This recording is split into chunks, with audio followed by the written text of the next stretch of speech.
Hey everyone, welcome back to another episode of Jungbeop Talk. Today we're diving into a deep question. If I pray, will my faults be forgiven? It's a question that really makes you think about how we approach our actions and beliefs. Yeah, it's an interesting topic. I mean, a lot of us tend to pray for forgiveness when we've done something wrong. But the idea that our everyday actions and words could be seen as a form of prayer really shifts the way we think about it.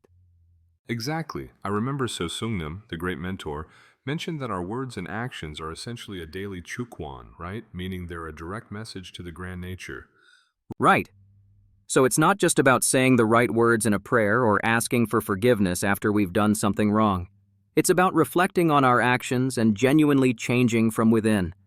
That's the key point here. When we reflect, we're not begging for forgiveness like we might have done in the past, right? We're not sitting there pleading for help. Instead, it's about taking responsibility and actively trying to improve ourselves. So it's like a shift from being dependent on an external force for help to relying on ourselves to make the change.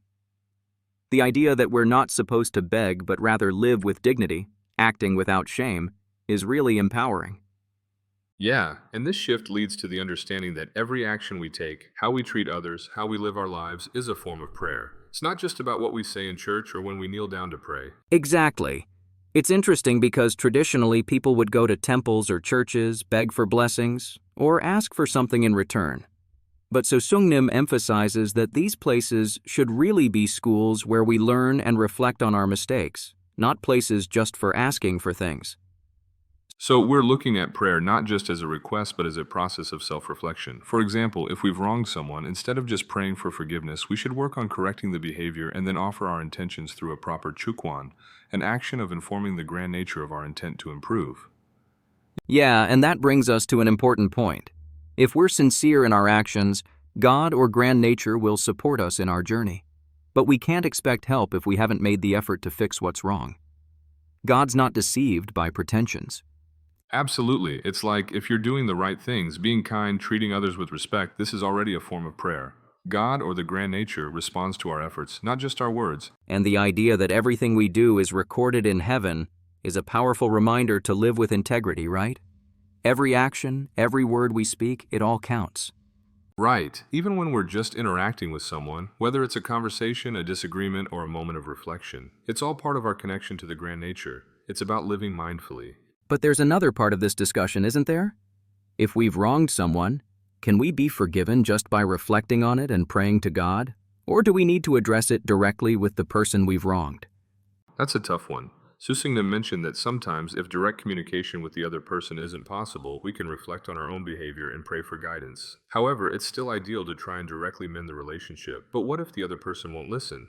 Yeah, it's like sometimes pride gets in the way, right? People struggle with apologizing, especially if they feel they're in the right.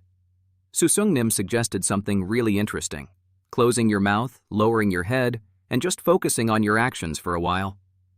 Ah, yes, by staying humble and working on yourself, eventually the other person will notice the change and it opens the door for reconciliation. It's about showing through your actions that you've learned and grown from the situation. It's like planting the seeds for change, even if you can't immediately resolve everything. But through consistent effort and humility, things will eventually shift. Exactly. And, as hard as it is, staying humble and giving space to the situation is sometimes the most effective way to make things right. It's a fascinating approach to forgiveness and self-improvement. Instead of just asking for forgiveness, it's about making an active commitment to change and living in alignment with our true nature. That's right. It's about learning, reflecting, and evolving, not just relying on the act of begging.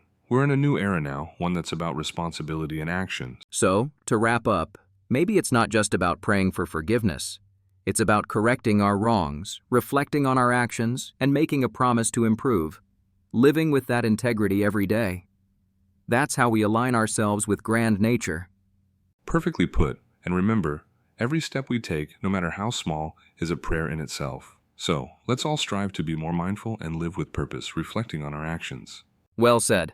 Thanks for tuning in, everyone. Keep reflecting, and we'll catch you next time. Take care, everyone.